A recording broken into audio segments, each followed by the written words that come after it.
Жыл аяқталды. Тыныш қана бір сәтке тоқта. Бұл жыл сен ойлағандай мінсіз болмады.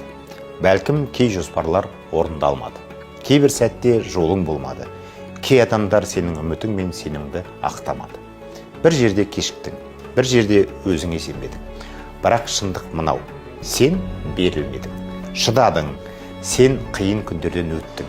Шаршап тұрсаң да жұмысқа тұрдың, үмітің азайса да алға қадам жасадың.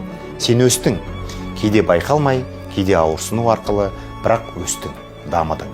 Бүгін сен өткен жылдағы өзіңнен мықтырақсың, ақылдырақсың, төзімдірексің. Жыл аяқталды, ал сен тоқтаған жоқсың. Өзіңмен мақтан, бұл сенің жеңісің, бұл сенің жаңа жылың.